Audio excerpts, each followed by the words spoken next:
But anytime, it is my pleasure to introduce you Nathaniel Schutta, and he is going to give us a conversation or give us a talk on thinking architecturally. Take it away, Nate. Thank you, my friend. And thanks to all of you for joining us, whether it's early in the morning, late in the evening, early afternoon. When this idea first bubbled up to try to do a 24-hour conference, I thought it was kind of crazy. And then somehow we pulled it off. So here you go. I appreciate all of you taking some time out and hanging out with us here. Best way to describe me these days is architect as a service, because everything is as a service these days. And I will admit, the first time someone called me that, I thought, well, that's pretty cool. I mean, it's a pretty good description of what I do. I go places, I talk to people. And then I sounded the acronym out in my head, and I realized it may not have actually been intended as a compliment when it was first thrown my way. Now, if you're interested in the stuff that I'm going to talk about here today, the slides will be available at some point in the next week or so. But I also took the time to put this into prose form. So if there's something I say that catches your ear and you're like, how did he phrase that? Because you'll notice my slides are maybe a little different than what you're used to seeing. I have a lot of them. No, I am not paid by the slide. But if you want to see this in more of a easy to read prose format, I have that available as well. This little ebook report thing. My wife called it a pamphlet when she first saw it printed out. And, I kind of looked at her and said, well, how many books have you written, honey? And she didn't like that answer too much. Now, I've been in this architecture space for quite a number of years now. And I'll admit, the the differences between what I thought it meant to be an architect and what it actually means to be an architect were pretty stark when I first kind of got into that position. You realize pretty quickly as an architect that you're going to have to deal with competing agendas and the politics of your organization, but you also come front and center with the reality of technology, and that's the fact that it changes all the time. Now, I don't think this is a particularly brilliant observation. I think it's pretty clear to anyone that's been in our space for, I don't know, about 5 minutes, that this is the nature of the beast. I remember pretty early on in my career, I'd missed some technology wave or another, and I felt very bad. I thought that I had made a mistake, and oh God, I missed it. That was my one chance to get in on the ground floor. Of course, now I realize that new technologies are kind of like a bus. A new one comes along every 15 minutes or so. And with experience, you start to kind of realize, which one should I get on? Which one should I let roll past? Now, I like this about our industry, frankly. It's one of the things that I really enjoy because it keeps things interesting. We always have these opportunities to learn new things, to try new things. And I think that's very exciting. I've got a friend that I play golf with fairly regularly, at least when I'm around, which maybe I'll be around a lot more now with our current environment. But he was talking to me a few years ago and he said, Nate, don't you think you're at the point where you should be getting into management? And I said, well, John, I don't understand what you mean. I mean, why? And he's like, well, I remember when I was about your age, I could do my job in my sleep, and it was boring. And then I got into management and I was a force multiplier and I got to help people grow in their careers. And it just really reinvigorated me. And I thought to myself, well, the difference between my career and John's career is that I've never been in a position where I could do my job in my sleep. It's always changing. There's always new things for us to play with. And as technology leaders, architects, principal engineers, lead engineers, senior technologists, whatever your title happens to be, we're in this interesting conundrum because we don't want to be the last person on a legacy platform. We don't want to be in this situation where we can't find people that will work for us. We can't retain staff. But by the same token, we can't change things every few months because something new came out, because there will always be something new that comes out. This is how we end up with our app has 4 different UI frameworks. I was talking to one of my students, this was a year or so ago, and she explained to me how her application now had 4 different UI frameworks baked into it. And I completely understand. Developers just kept chasing something new, and someone's like, oh yeah, this will be a lot of fun, and I want to put this on my resume. We practice resume-driven development in this world, and that's unfortunate. We'll have to watch out for that. So we have to avoid that. And I'm very much of the opinion one of the most important ways we do that is by learning how to evaluate new technologies. I can't predict the future. I'm sorry. If you somehow have a crystal ball and know what language or framework or platform's coming next, I would like to talk to you, not so much about languages or platforms. I'm a lot more interested in where you think the world's going to be in a couple years. The reality is none of us knows what's coming. The only thing that I feel pretty comfortable with is the future is going to be different than it is today. When I think back on the technologies and the approaches that I've used in my career, it's startling to see how much change there actually has been. And so I think if we look forward, 5 years is probably going to be a little different than what we're doing now. There's a pretty good chance we're going to be using some technology that we haven't even thought about yet. Now, of course, the first thing that we need to be aware of is it's so tempting in our industry to chase after the new shiny thing. And again, this is just a normal part of being in our industry. It is a constant for us.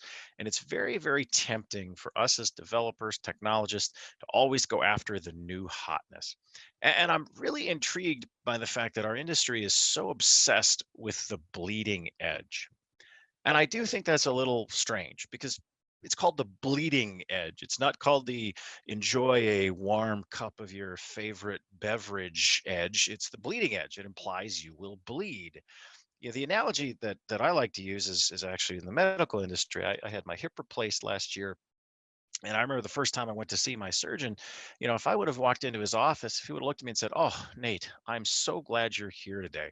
Listen, I was just on Twitter and I read about this new technique that no one has ever done before. Can I do it to you?" My answer would have been a very hard pass, and I would have backed away from that particular surgeon and I would look for a different doctor. And yet in our industry, we seem to constantly be looking for the shiny new thing that no one else has ever used in production. What could possibly go wrong? Now, I will admit, it is kind of fun to play with this stuff, and it is a very important part of being in this industry. Now, I could probably spend 20 or 30 minutes ranting about how we hire, this sort of checklist approach that we take. How many years of experience do you have with this? And I think we'd be much better off focusing our time and attention on determining how people learn new things, because that is something I know we're going to have to do in the future. The language we're using today, the technology, the approach we're using today is probably going to be different in the near future. And so this is a tweet that I thought was really important for us to consider. The most important skill that we need to have is the ability to teach yourself new things. There's always going to be a new technology. And to me, that's something we should really focus on a lot more when we interview people. One of my colleagues, I ran into him earlier this year at an event and we were chatting, and he told me how both of his kids are now in college and they're studying computer science. And I said, "Well, do they know they've just signed up for a lifetime of learning?" And he just laughed and said, "No, not yet." Now, I ran into this quote as well, and I thought this is a very important thing to remember. Education's not one of those things that finishes. I've got a 13-year-old son, and this is one of the conversations I've had to have with him, that this is kind of an ongoing thing.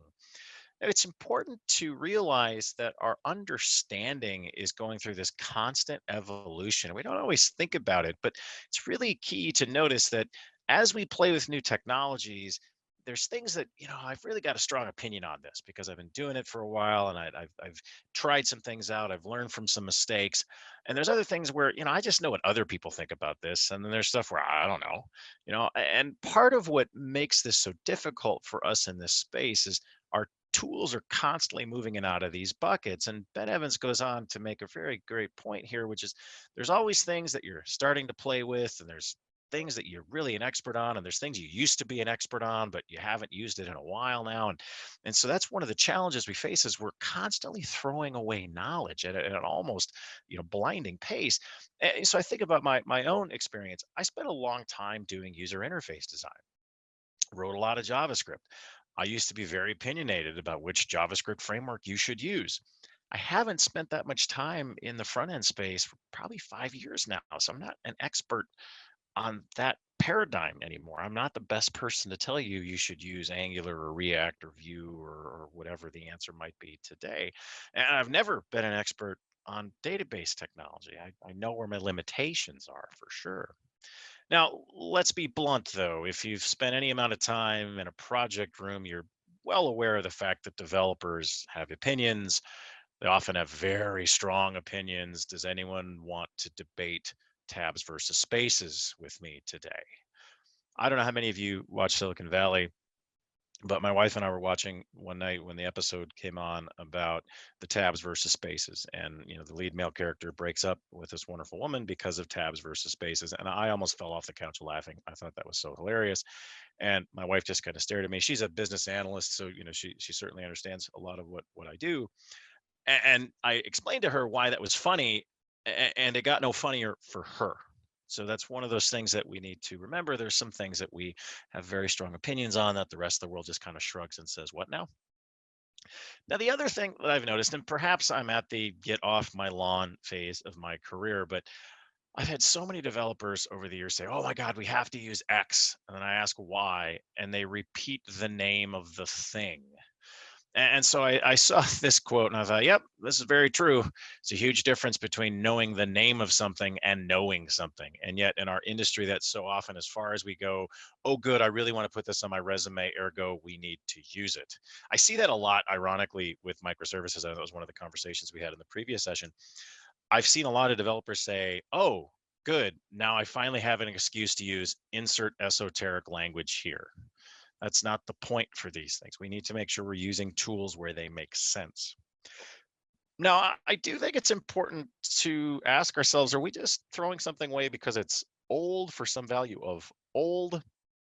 And there is a certain amount of that for sure. And there's one example of this I thought was very telling from Twitter. I've become very wary of new technologies. I'm the grumpy fellow in the back who says, "Isn't that just like SQL queries from the front end, like PHP? Is that what it means to be a senior developer?" And there's some truth to this. One of the advantages of experience is you hear the echoes of the past. And you can start to look at what we're doing today, and you can say, this is like that thing we did a few years ago. Or when a new technology comes along, you can start to say, wait a minute, that's an awful lot like that thing we tried. It didn't work 4 years ago. Maybe it'll work today because certain constraints have been lifted. I mean, take, for example, microservices. If you would have a decade ago, 12 years ago, 15 years ago, gone to your infrastructure people and said, listen, I've got a great idea for a new architectural approach. It's called micro applications. And here's what I need from you. I need about 150 instances of the app servers spun up in every single region. Their heads would have exploded and you would have never been allowed to talk to them ever again. And so it's important to have that perspective and to be able to temper a little bit the excitement about, oh my gosh, this is so shiny and new. No one's ever seen anything like this, except for all the times we've done something just like this before. Let me pick on cloud a little bit. What is cloud? Cloud is a giant pile of compute. I shave off a little bit of it for you to use, and I charge you for what you use. So, is that at all like any technology we've ever used before? If you've been in our industry long enough, you may hear the echo of this thing called the mainframe, which is a giant pile of compute. I shave off what you need. I charge you for what you use. Now, obviously, implementation details are radically different, but same kind of concepts to a certain extent. This is one of my all-time favorite Twitter threads, talking about learning new things, which is absurd. There's always new things to learn about. And he goes on to say, I think the real problem here is people are afraid of old things, because we always think old things are arcane and complex. The new is simple and elegant. And we have this tendency to automatically disparage the old. And I think part of why that happens is most of us pretty early on in our career, someone will kind of take us under their wing and say, hey, listen, don't have a legacy skill set. Don't be the last person to know this. You always want to have a new enough skill set so that if you want or need to get a new job, you can do that. And I always thought that was, good advice, and I've always tried to follow that. But shortly after I had that sort of exposure in my career, I was working with this gentleman who had the retirement countdown screensaver going, and it was a 4-digit number at the time. So I was a little surprised he was tracking it. I'm more sympathetic to it now. But unsurprisingly, once he hit the 0 number on the screensaver, a few days later, we had his Bon Voyage party. But then I ran into him in the building about 6 months later, and I'm like, hey, Dick, what are you doing here today? Did you come in to have lunch with somebody? Like, what's going on? He said, oh, Nate, it's the darndest thing. I'm working 3 days a week, and they're paying me more than when I was a full-time guy. I thought to myself, well, that's great, you jackass. How do I get that gig? I want that gig. I want to be paid more to do less. And of course, he had a very old skill set of all these arcane technologies. He knew COBOL and DB2 and IMS and Talon and JCL, and he knew where all the skeletons were buried because he put most of them into the code base. And he was able to take this old set of skills and actually turn it into a pretty nice little contract. Now, I do think it's important to realize that in many cases, the new is unfinished, buggy, and unproven, and the old is stable, refined, tested. And so we need to reflect a bit on that when we're choosing our technology choices. Now, if you came to me on your next Java project and said, "Oh, Nate, we're not using JUnit," and I said, "Oh, that's interesting. Why?" And you said, "Well, because JUnit's old." I mean, let's be honest, JUnit's been around a while. I believe JUnit can legally drink anywhere, right? I mean, it's 20 plus years old at this point, 21, 22, something like that. So if you said that's the reason you're not going to use JUnit, I would maybe think that's not the best reason we come up with. Now, if you say I like this other tool because it can do things JUnit can't, okay, that's legitimate. But we shouldn't kick something to the curb simply because it has a slightly higher version number. It's been around a little longer than something else. Now, I have noticed there's a very predictable hype cycle. And of course, my friend and colleague Cote tweeted this out. Cote was one of our leadoff hitters this morning, this afternoon, this evening, depending on your time zone. And he tweeted this out, and I thought it was fantastic. It really encapsulated my own thinking on this. Oh my God, this technology is radical. Year 2. Actually, this is pretty hard to use, am I right? Year 3. Ooh, should probably never use this, especially if you're just running PHP in a database. Oh, hey, look, something new and shiny. Rinse, repeat. Now, I would look at this and say the only quibble I have is it's not measured in years. It's probably measured in months, maybe weeks in some cases. But I've seen this repeat time and time and time again. Now, that does lead us to a fascinating question. How do we know where not to use a technology? Most of us are very, very good at coming up with reasons to use a new technology. You are much more, I can tell your maturity with a technology when you have an answer to this one. When should we not use it? That's a much more powerful and important question. And to be blunt, the only way we really figure any of this stuff out is trial and error. We're constantly building things no one's ever built before using tools that we just invented a few days ago. And then people are shocked when we can't give them a down to the minute estimate of how long it's going to take for us to build this constantly evolving, changing thing. Now, one of my favorite examples of this, of course, is construction. If any of you have ever had any kind of home renovation, remodeling project, anything from a kitchen to a bathroom to a basement, you know that their estimates are very fluid. Last year, my wife and I finished our basement, by which I mean we wrote checks to other people to do the work because I'm a software person. I don't know much about hardware, and I wanted this to be completed in my lifetime and with good quality. And so we wrote checks to a bunch of people to make that work happen. And the funny part to me is when we were interviewing general contractors, I asked every single one of them, all right, this is a fairly simple basement. We're not doing anything elaborate, complicated here. How long is this going to take? And to a person, it was all 4 to 6 weeks. Now, in the back of my head, I'm like, haha, I'm going to at least double that, maybe triple it. And that's probably going to be about right. And sure enough, as I expected, work started, I think it was end of August, and it wrapped up right around the end of January.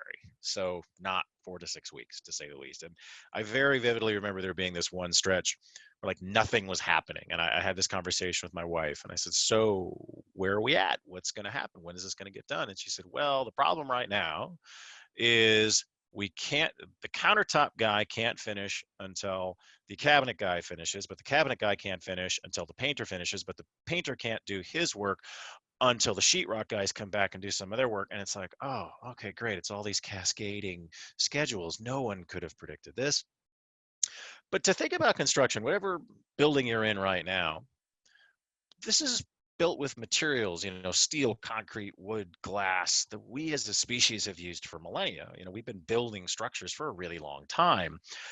Pretty confident if we went back a few thousand years, we weren't very good at it. That houses fell down a lot. If someone was telling me that the master bridge builder, part of their quality assurance process was they had to live on the bridge for a period of time to prove that the bridge was built well. And of course, the master stonemason was the one who put the last brick in the arc, because if it didn't work, it would crash down and crush that person. And so you think about all the trial and error we've had in building buildings, we've literally written that down as a set of things called building codes. And those have to be applied whenever you build something. So I live in Minnesota. It gets cold here in the winter, it gets hot here in the summer. And so our houses have to have a certain value of insulation in order to be fit in this state.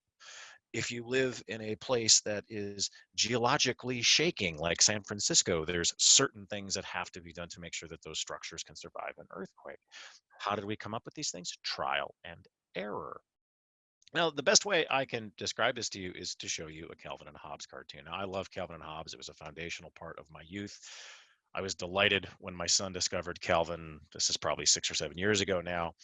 And I think at this point, I've probably read every Calvin and Hobbes cartoon 40 or 50 times, because many times my son wants me to read that to him when I'm home. And so that's been a pretty constant part of our life for a while. So this is one of my all-time favorites, and I think it really does encapsulate the fact that Watterson must have been a software engineer. He just didn't know it yet. How do they know the load limits on bridges, Dad? Well, they just drive bigger and bigger trucks over the bridge until it breaks. They weigh the last truck, rebuild the bridge. Oh, should have guessed. This is exactly what we do in software. Is Mongo a good choice for this project? I have no idea. Let's try it and find out. Will our website handle 10,000 concurrent users? I have no idea. Let's try it and find out. Now, I do think it's important to understand that some of this boils down to our attention span. And I don't know what's cause and effect here. I don't know if we get into this line of work because we have a short attention span, or being in this line of work gives you a short attention span, but we're kind of like dogs chasing squirrels, like, ooh, shiny new thing. I'm going to run after that and see what happens.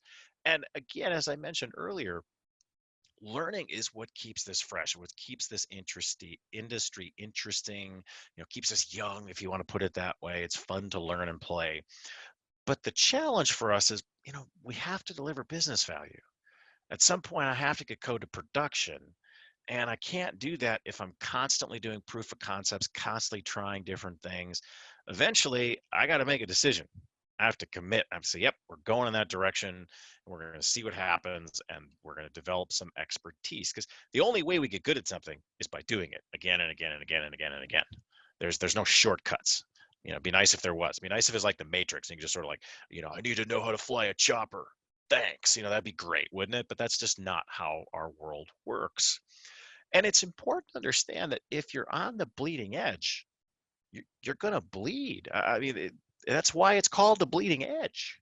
This is not some misnomer. Last summer, I was talking to somebody and they were complaining about some technology. It doesn't matter which one.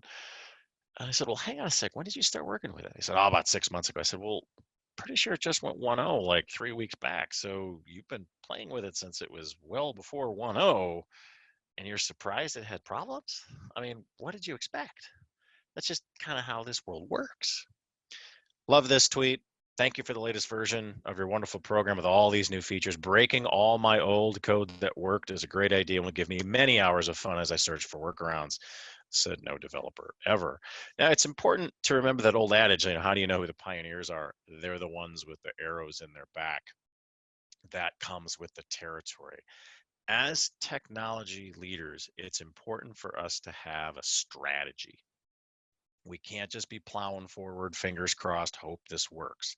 So we do need to be very aware of the fact that, no, we don't want to be on dead platforms. We need to know what end of life looks like. When is this time for us to get off of this platform? But in the same breath, I can't be a technology hummingbird just constantly going from one thing to another, because there will always be another new thing. That is a constant. There will always be another shiny new toy for us to play with. So that takes us to strategy. The best thing, or the first thing I want to say about this is hope is not, in fact, a strategy. The nicest thing I can say about hope is it's what rebellions are built on. Now, as much as it would be great if we could just, cross our fingers, pray for the best, we need to be deliberate. And one of the challenges that we face in this industry is there is this constant barrage of new things for us to play with. Every time I turn around, there's a new language. there's a new technique, there's a new approach, there's something for us to play with, some new combination of these three things together with a funny name. We're great at names and acronyms and lamp this and mean that and whatnot, and so it always puts us into this bind of how do you keep up with all that. It's almost a game. It's almost like we should have, like, technical bingo cards. You can see people even try these things. They sort of, hey man, are you guys using this? And it's like, what? Never heard of that. Oh, well, it's too bad. You must not be keeping up. And so part of the challenge for us is, how do we keep up in this industry? And to a large extent, this kind of boils down to your learning style. Do you like to read blogs, books? Do you follow a bunch of people on Twitter? Do you listen to podcasts? Do you hang out with us for 24 hours on a virtual environment? Which, to be clear, one of the best parts about a conference like this, you can be in your pajamas and it's totally fine. Totally fine.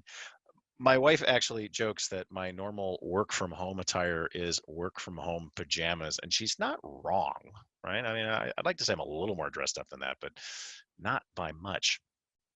And so the challenge for us really is trying to figure out how to keep up with this industry. And I didn't fully appreciate that when I got out of school. And I had this conversation with one of my early managers, and I said, Mary, why did you get out of technology? Why did you decide to get into management? And she said, well, Nate, I got tired of having to constantly learn new things. I got tired of being on the technology merry-go-round. And again, I didn't fully appreciate her comment at the time. I get it now.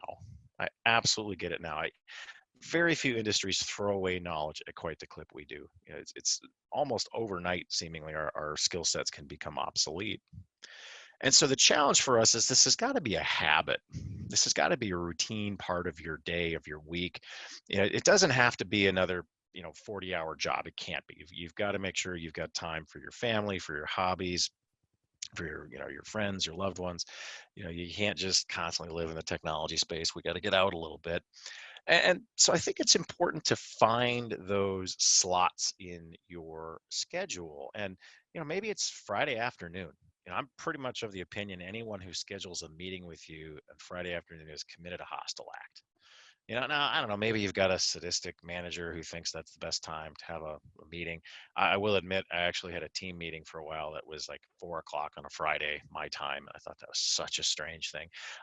In fairness, my manager's theory at the time was, since we were all on airplanes all the time, that was one of the few opportunities we'd probably not be at airports or on airplanes.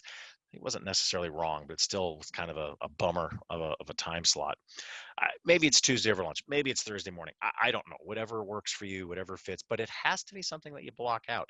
Don't be afraid to put it on your calendar. You can schedule over it if you have to, but if you don't take the time, no one's going to give it to you. But if you block out a half hour here, a half hour there, there's a pretty good chance you're going to get it most of the time. Now, I'm a huge fan of what I call morning coffee. And a friend of mine really helped me come up with that phrasing. This is the way he phrased it. And I didn't realize that that was a great moniker, but now I've stole it from him. And so basically, I've done this almost my entire career. You take that first 15 to 30 minutes in the morning with your favorite beverage, whether that's coffee or tea or energy drink or water, whatever makes you happy. And you use that as time to peruse what's going on in the technology landscape. And that can be Twitter, that can be InfoQ, that can be Reddit, that can be Spring Central, it can be whatever makes you happy. Whatever sources that you believe in, that you trust, that target the stuff you care about. But you have to do it before the day gets away from you, because we've all had that experience. You're on your way into the office and you're like, oh, today I'm finally going to get to numbers 1, 2, and 3 on my priority list. And then contact with the enemy happens and you can throw that all away. You're stumbling home at the end of the day and you're exhausted and you didn't even get remotely close to 1, 2, and 3 on your list. You have no idea what happened. So if you wait, it's just not going to happen for you. So you've got to make sure that you take some ownership here. If you pay attention to nothing else I say in this entire block, I hope it's this: your attention is precious. It's the most precious resource you have, and it is a resource. Love this tweet from Mike. Attention is a resource. It does not scale. I wish I could. It'd be awesome if it did. That'd be really, really handy. It doesn't. I'm sorry. It's probably my favorite quote about attention from Seth Godin. It's a bit like real estate. They're not making any more of it. Unlike real estate, though, the value of your attention keeps going up.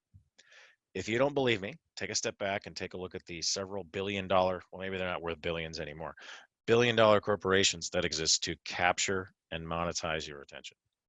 I mean, let's be honest, those cat videos are not going to watch themselves. Total aside, I saw the most meta thing ever the other day. I was reading this article. It was essentially people who said they'd never get a cat and, dot, dot, dot, now they have a cat. And so, like, the second example was this person who said, yeah, my dad said he'd never get a cat. Here's a picture of him with the cat on his lap, and he's showing the cat videos, and the cat is just like in, total focus on the screen. I thought the internet today really is just cat videos all the way down. Please do not waste your attention. Again, I am so thankful that so many of you are taking time out of your day to hang out with us. It's awesome. It's amazing to see how many people have resonated with what we're trying to do here over the next, I guess, not quite 20 hours now. Please don't waste your attention. By definition, you have to be selective. By definition, you can't read it all. I'm sorry. In fact, you will miss almost everything that gets produced. This is the nature of the beast. I used to subscribe to a lot of magazines. And for those of you that are on the younger side, a magazine is kind of like the internet, except it's printed out and they drop it at your doorstep like once a month or every other week or something like that. And it doesn't automatically update. It's so weird. And I used to subscribe to all these magazines, and they would basically just sort of pile up on the island in our kitchen. And every so often I would walk by the pile and the pile would fall over, and my wife would give me a glance that suggests now is an excellent opportunity to go through my pile. And I would put the vast majority of it into the recycling bin because it was kind of newsy and it wasn't really relevant anymore. So I've let almost all of my subscriptions lapse. In fact, there was one magazine that I'm pretty sure I subscribed to for 20 plus years. And like the third renewal notice came in and my wife asked, "Are you sure?" And I'm like, "Yeah, I'm good. I got a year's worth of them right here on this pile. So if I haven't gotten to it yet, probably not going to. Sorry." And I definitely part of this was a bit of that fear of missing out, that I was going to miss something important. And here's the reality. If it's a big enough piece of news, you're going to hear about it, even if you don't want to. I mean, you can't avoid coronavirus right now. It's everywhere. I mean, on the news and literally everywhere, apparently. That's the kind of thing that doesn't matter how hard you stick your head in the sand, it's still going to pop its way through. Now, we're going to get back to normal here in the future, and it'll be back to, oh yeah, we can complain about some new technology thing. One of my all-time favorites was when Apple announced their new Pro desktop, and I thought, oh, that's really cool. And then I saw the price tag, and I went, whoa, that's like you check enough boxes and you can buy a really nice car. Although in fairness, you can get up to, I think it's like a terabyte of RAM or some crazy number like that. And I thought, well, that seems a little much. I'm old enough to remember when even just having like 64 megs of RAM was considered a lot, or even 32 is kind of a big deal. And now it's like a terabyte. That just seems like, what would you do with all that? And then I realized, well, it's probably about what you need to run Slack these days. So, I get it. I get it.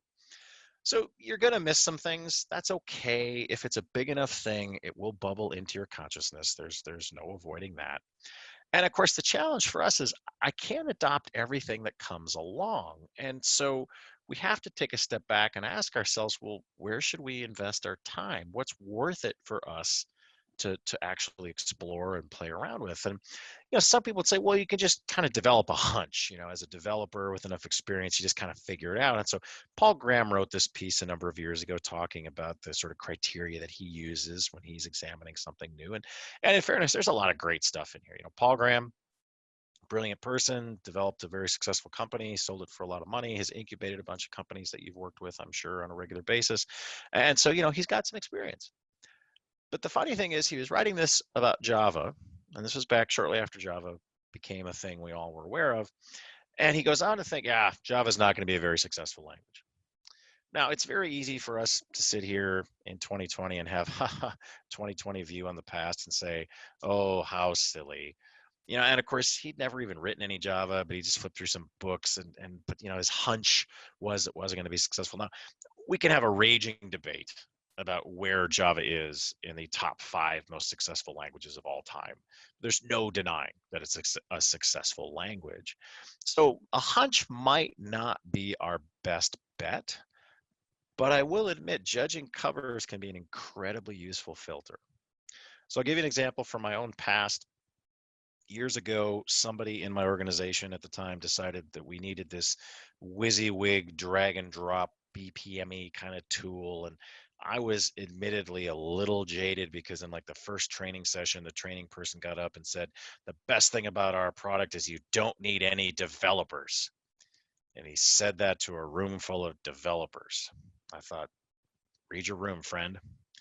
And so I was a little put off, and I just, there's a lot of restrictions with this tool, and it just didn't kind of meet my eye. But one of my colleagues thought it was the greatest thing ever. And so he and I were having this conversation one day. I said, all right, well, tell me, buddy, how do you do a diff? And he said, what do you mean? I said, well, it's this graphical thing, but how do you tell what I did yesterday when you come in the morning, and how do you see what's different? He kind of scratched up his brow, and he said, well, I guess I could take a screenshot and I could do, a side-by-side visual comparison. I said, oh, that's not great. I said, all right, well, riddle me this. How do you write an automated test for this so that, we know it's actually doing what we think it's doing? He said, oh, Nate, that's the best part. You don't need tests because you can't make mistakes. It just works. It's amazing. That's when I backed away and said, yep, I've learned everything I need to learn about this. I'm not going near it. Now, it is important to be aware of bias. We've all had that negative experience, and kind of like food poisoning, it has a tendency to stick in your brain. If you've ever had a bad evening after eating something, you probably aren't going to go near that food again. For me, it's pork chops. I can't eat a pork chop. Sorry, nothing against pork products. I had a bad night after eating pork chops. I can't go back. We get the same way about technologies. You probably had a bad experience with JavaScript, 10 years ago or 5 years ago or a couple days ago. And so like, oh, JavaScript's terrible. Well, the language has improved considerably from when I was playing with it in the early days. So you got to be a little aware of your own personal biases. We do want to think a little bit about the community. Where are my people at? And we need to also be very aware of the fact, though, that this can get us into the lemming effect. I've seen this an awful lot. I see it with serverless now. People are like, oh my God, we need to adopt serverless because, I read this white paper about how company X saved so much money by using this thing. It's like, well, slow down a minute. That might not actually be useful for us because, do we have the same context? Do we have the same constraints? Is it actually going to work the same way for us, or is it a totally different thing? So be very, very aware of the lemming effect. Are we skating to where the puck was? That happens a lot. We have this tendency to sort of follow along. Well, sometimes we can skip steps, and that's a useful thing. Now, I'm a huge fan of the technology Radar. This is an artifact that comes out of ThoughtWorks every, 2 to 3 months. It comes out a couple times a year, 3 times a year, 4 times a year. I believe they're actually going to do the first ever virtual tab meeting. I don't know exactly when that's scheduled for, but I know the original one was supposed to be held in Singapore, so that didn't happen. But I love the Radar. Every time this comes out, there's at least one or two things that pop up. I'm like, wow, that's really cool. I didn't know about that, or I didn't realize that had matured to the point of really being useful for us today. Now, I'm sure some of you remember Google's 20% time, which is where they gave engineers roughly a day a week to play on their own side projects, try new things, experiment. I really wish more companies had adopted this, and it bums me out that this has fallen out of favor because it gives us a relief valve. It gives us an opportunity to try things, play with things, and we do it in a safe environment where the cost of failure is so much lower. Where we get in trouble so often is we use a new technology and live fire and it fails and it harms our customers, it harms our business, it harms our teams. And then we're like, oh, geez, we can never use a technology again. If we would try these things on these proverbial side projects, we could do it more safely. And if it failed, well, that's okay. The cost of failure is so much lower. Now, I realize that for the vast majority of us, the idea of getting a day a week to play is probably really a tough sell. But Innovation Fridays is an easier pitch. It doesn't have to be every Friday. It could be one Friday a month. It could be every other month. It could be once a quarter. It could be biannual. But you need to give people a chance to play, try things out, run experiments, see if that new language framework database actually buys you anything or not. Now, don't be afraid to start with an afternoon. Maybe that's enough. Maybe that gives you some room to play and experiment. And by the way, if you're going to try to pitch this in an organization, don't be afraid to call it an experiment. Don't be afraid to say, hey, let's just try this. Let's do it and see what happens. I remember the first time we did a hackathon in my previous organization. Well, we weren't allowed to call it a hackathon because that scared some people because, hack bad. And so we had to call it something else. Like we call like an innovation jam or something like that, which is fine. I mean, it's just a label. But the first time it was, oh, I don't know about this. And it was so successful that it sparked eventually it became a whole week. The last time I participated in it was a 5-day experience, and customers got so excited about it, they wanted to be a part of it too. It was really cool to see how that grew from well, I guess you can have a day to, yeah, when are we going to do that again? The customers really, really were excited about what came out of it. Now, again, maybe that's even a little too much. So maybe it just has to be a Tuesday Tech Talk series or an architectural briefing, as a friend of mine likes to call them, which is just a fancy way of saying one person goes and does a bit of research and then comes back and presents to the team. Now, despite the title, you don't actually need to be an architect to present. But the whole goal of one of these is to say, all right, why should I use this thing? What do I need to know in order to answer that question? And what do I need to know in order to use that thing? Now, we should keep these short. This does not need to be a 24-hour virtual event. This could be a half an hour. It could be 45 minutes. It could be an hour. This is not the deep dive. This is not a how-to, but we do want to get beyond the initial documentation. And it's really important that these are participatory events. We want this to be two-way traffic. We want our attendees engaged, taking notes, asking good questions, bringing their own experiences to bear. And we should be having a back and forth. Do you agree with my assessment? Do you disagree? Why not? And you should be prepared to do one of these in the near future. Now, if we get past the briefing filter and we're all like, yeah, that's some good stuff. I think there's a there.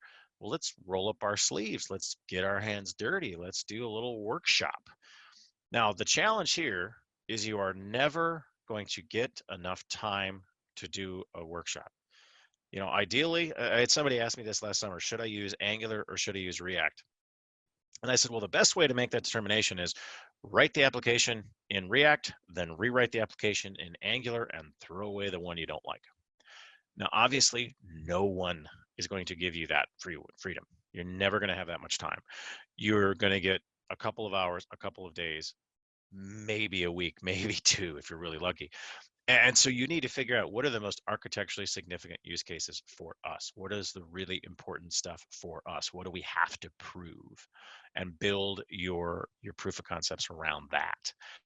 I strongly advise you, by the way, to do this inside of the constraints of your environment. Do this within the, clone your repo and try it inside your own code base. I was talking to somebody about this a year and a half ago or so. They had reached that point with their project where they knew they needed to change their UI paradigm. And so they went off, kind of surveyed the field, drew a line through some options, kind of came up, these are the three we think are interesting.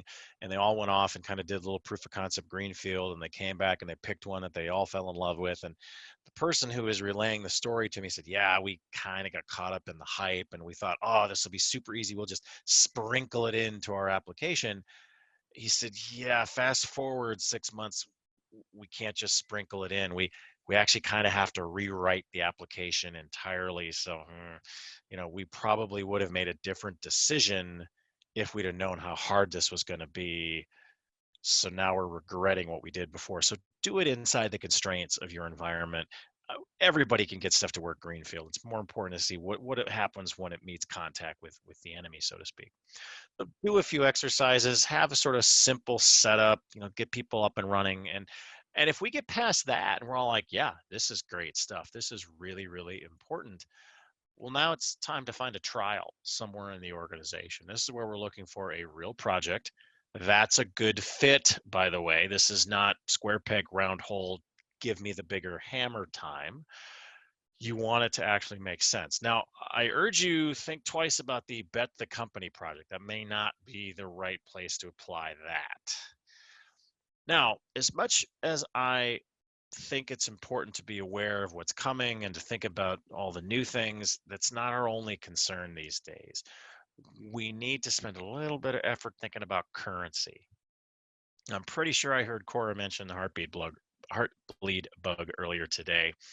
And when you see stuff like this, it definitely kind of makes your eyes go, right? Because these sort of bugs are getting bigger and bigger and deeper, and they're affecting our organizations. And, these hacks are getting to be front page news. And, apparently not enough of front page news because people continue to use these flawed pieces of software. But the hacks are just getting bigger and bigger, and they're exposing tens of millions, hundreds of millions of people's data. Marriott now lost a half a million or half a billion people's records. Now, okay, in fairness, it was the Starwood franchise which they bought, but this is a very classic, like, oops kind of moment. And so we need to think long and hard about the impacts of that. And we need to understand that, all right, if new things are coming out, we have to have a plan for how to adopt that. And what do we do when it turns out something in our environment has one of these critical flaws? How do we get it upgraded? Now, some of you are thinking, oh, my company's not interesting. We're not a target.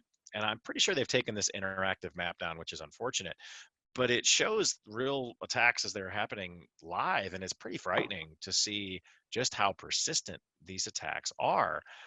The people who have malintent, they're little velociraptors just running around looking for an unlocked door, and they're trying to figure out how to get in. And I guess we maybe don't want to think about how a velociraptor learned to unlock a door, but I assume it's the trial and error thing. At least I know that's what happened with my cats. My cats figured out how to open doors. They learned that if one of our doors doesn't always click shut, and so if every time we come out of that room, pretty much they'll try to push on that door, and then they can get it open because they know that's where the treats live. And they figured out how to get the treat jar open.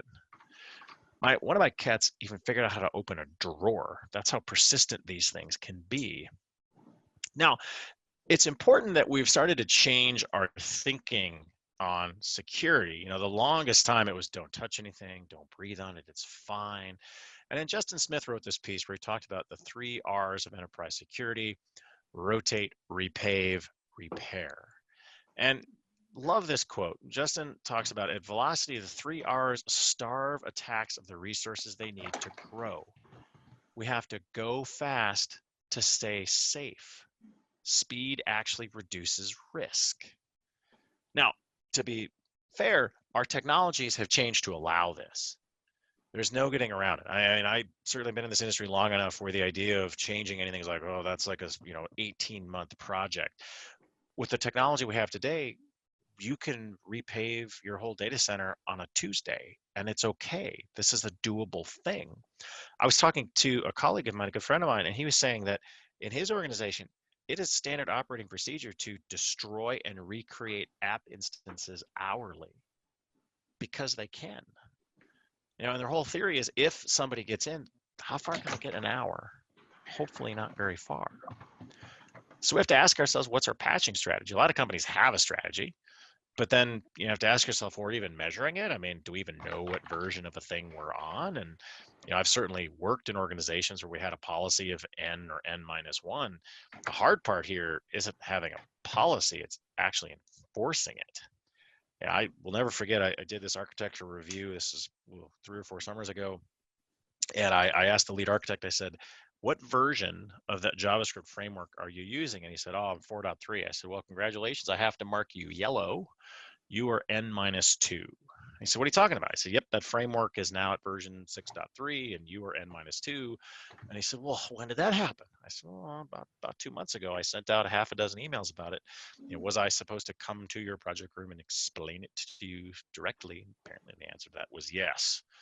Now, all I was empowered to do as the reviewing architect was mark them yellow. I couldn't prevent them from going to production. So that's where we get into these fascinating questions about what needs to change in our culture to make that happen. And I understand how hard it is to change culture. I do a whole presentation on cloud native culture. It's not an easy thing to do. But the other side of the coin is we might be the next largest hack ever. Is that where we want to be? Probably not. Now, it's really important for us to understand that every choice we make in technology has pros and cons. There's always trade-offs. This is the essence of design, the essence of architecture.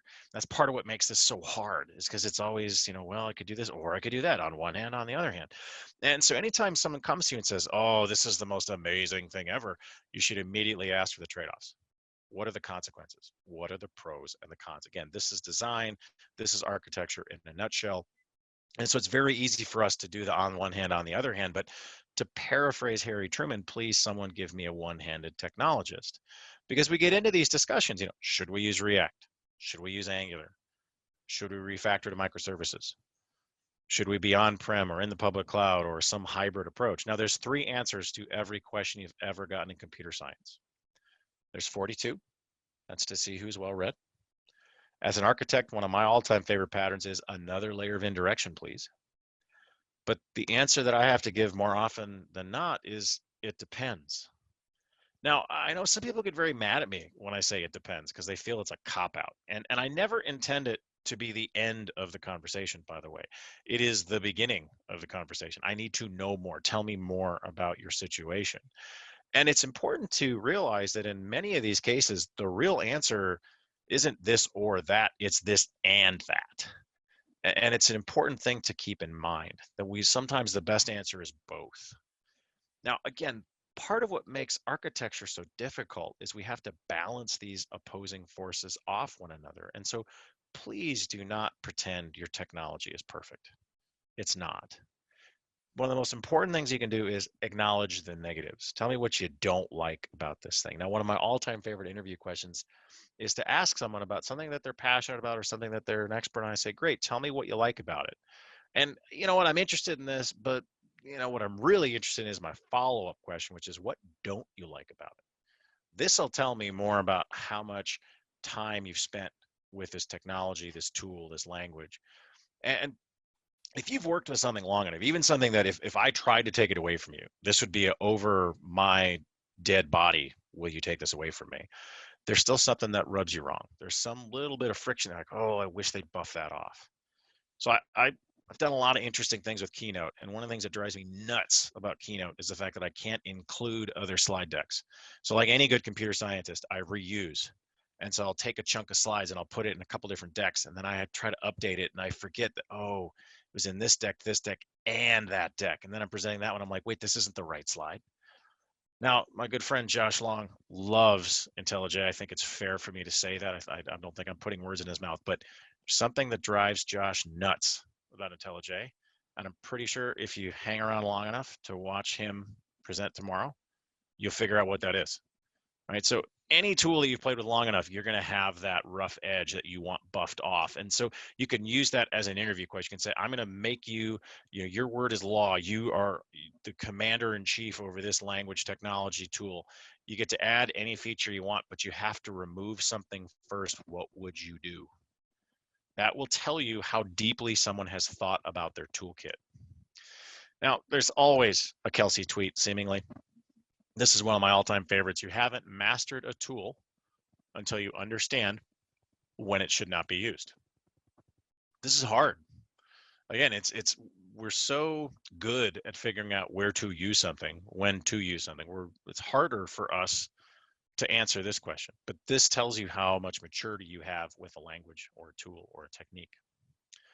So how does it stack up to the alternatives? Because there's always alternatives. Don't tell me there's not. And so this is where, sadly, we can use a spreadsheet. Not a huge fan of spreadsheets, although, as Tasha will admit, my whole life lives in a spreadsheet these days. But you put your options across the top. You put your criteria down the left. You can certainly weight the criteria if you want to. But now you got to put some kind of a scale on it. And for most of us, that's going to be 1 through 5. Here's the problem with 1 through 5, friends. It does not matter how many times you've said 1 is good, 5 is bad, or vice versa, 5 is good, 1 is bad. Someone looking at your evaluation, someone reading it a week later, a month later, a year later, is going to invert your scale, and they're going to be very confused. The worst example of this I ever saw, one of my colleagues did an evaluation where he kept changing his scale throughout, and it was so annoying because you'd be reading along, you're like, okay, wait, why is he saying, no, that's a 5. 5 is bad. Wait, 5 is good now? And you just start to kind of tear out your hair a little bit. So I'm a fan of Harvey balls. That's these guys. It's just not filled in at all the way filled in, somewhere in between. To me, that is a much better way of figuring out, how closely does this map to this criteria. I found that to be very, very effective. So hypothetically, I may have done an evaluation of Angular versus React. across various criteria that I think are important, documentation, code base, maturity, stability, support, training, hiring, usage. Now, here's the thing. This isn't scientific. There's no formula that has me arrive at 3/4 versus a fully filled in Harvey ball.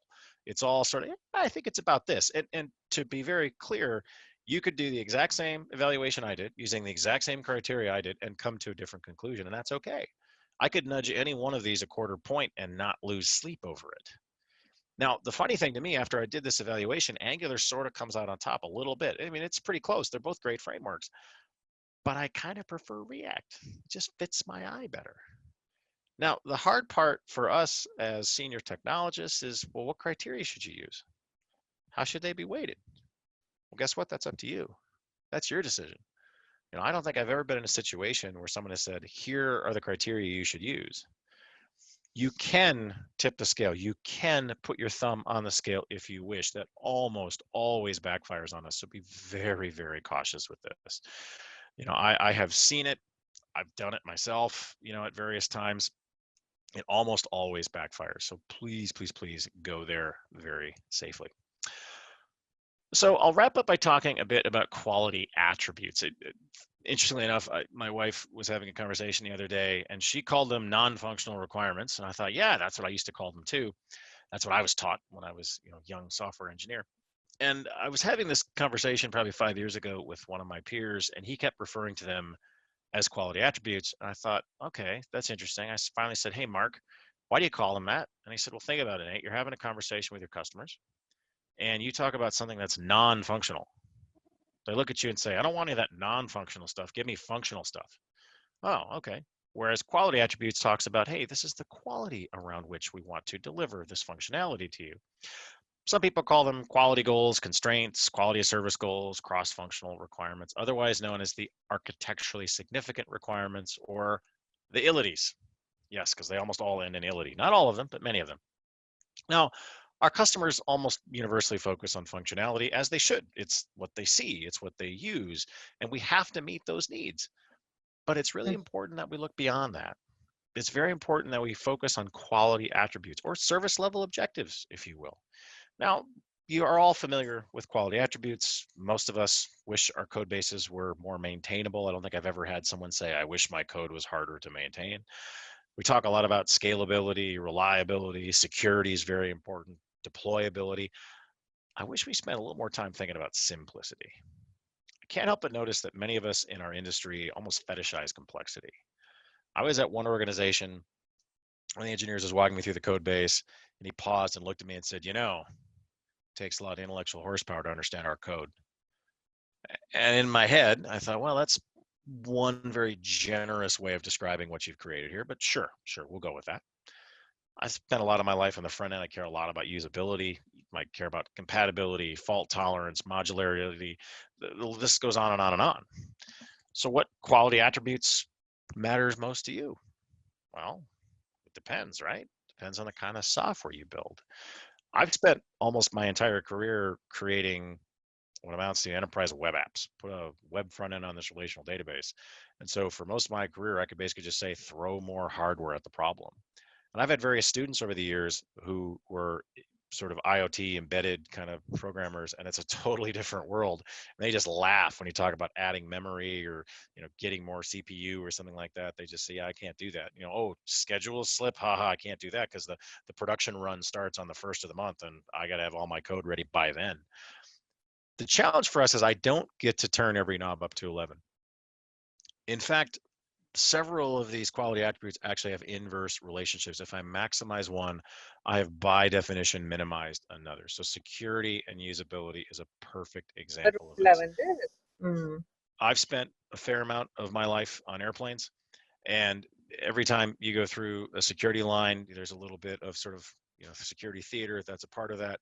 And you'll often hear reports about, 99 items got through that were contraband. I don't worry so much about that because most people don't have malintent. Most people just forgot there's a bottle of water in their bag. You could craft a process that made sure no one ever brought contraband on an airplane ever. None of us would ever fly again.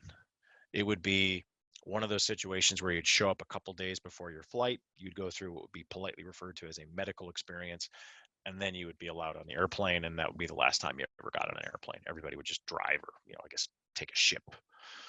It's a balance. And that's the reality for us. And again, that's to me the essence of architecture is how do we balance these things off? Because the challenge is some of these things are super obvious to our customers. If it won't support the user load, when it talks about some of these new bugs, it's very easy for us to get buy-in on why we have to update our software. We don't want to be the next Equifax, the next Exactus, the next, Marriott. We don't want to be there. So it's fairly easy to convince people of that.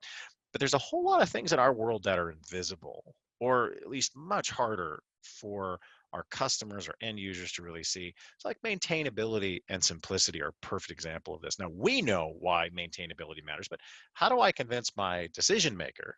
Yes, you want software that's more maintainable. What do they care? They don't have to get in there and monkey about with the code. So how do I get you to buy in? How do I influence you? Well, I outline the benefits. I try to find common ground. Please watch out for aggression. I know many of us are very good at, look at me, I'm really smart, do what I say because I'm smart. You probably have to put on your listening hat. I struggle with this one, I'm not going to lie. Probably going to have a conversation, try to understand what's the real itch here. And I'm the first to admit it's hard to convince people.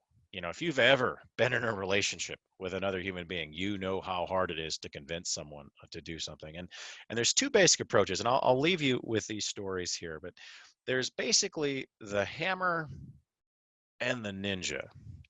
So the way I can bring this point home to you is tell you a story about my son. When he was younger, the daycare center that we took him to had a standing policy, thou shalt wash your hands before being released into general population. Any of you that have children, been around children, know they're little walking petri dishes. And personal hygiene is not always high on their list. They'll stick just about anything in their mouth. So you'd get to the daycare center, be early in the morning. I would have had no espresso at this point. I would say to my then young son, hey, Everett, please go wash your hands. Now, any of you that's ever raised a 3-year-old knows what comes next. No. So I'd look at my son, I'd say it a little louder in case he couldn't hear me. I'd remind him of our relationship status in case he'd forgotten overnight. I'd say, Everett, I'm your father. Please go wash your hands. To which he would just cross his little arms and say, no, never.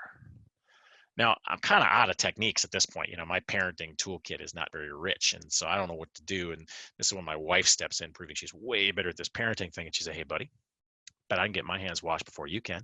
Take one more step towards the sink, and he'd run over and start washing his hands, saying, ha ha, mommy, I'm going to beat you. Yes, you can. Now, the funny thing is my wife and son are actually in the other room and may actually have heard me tell that story. So I'm going to give you one more story, and then I'm going to call it a night. So this is several months ago. I was home and my wife had made vegetarian quesadillas for dinner. And so I made a comment like, didn't we just have vegetarian quesadillas, last week or the week before? And she said, well, yeah, you tried coming up with a vegetarian meal. And I said, what do you mean? She said, I always try to have at least one meal a week that doesn't have meat in it. And my son and I kind of looked at each other like, wait, what? Like, how long have you been doing that? About a year. It's like, okay. I hadn't noticed that. Now, I'm pretty confident had my wife floated that idea for comment, there would have been some pushback from the peanut gallery. But by simply doing it, she influenced us to eat more vegetables, which is not a bad thing. So my lovely wife's name is Christine. So, and she is wonderful and amazing. And that is being reinforced as we shelter here at home. So, well, folks, I'm going to go ahead and call it quits there. I'm just about out of time. Thank you so much for hanging out with me. I really do appreciate it. I hope you are well. Please wash your hands, stay safe, and thank you so much for joining us. I really appreciate it. Glenn, bless your heart. Team Spring.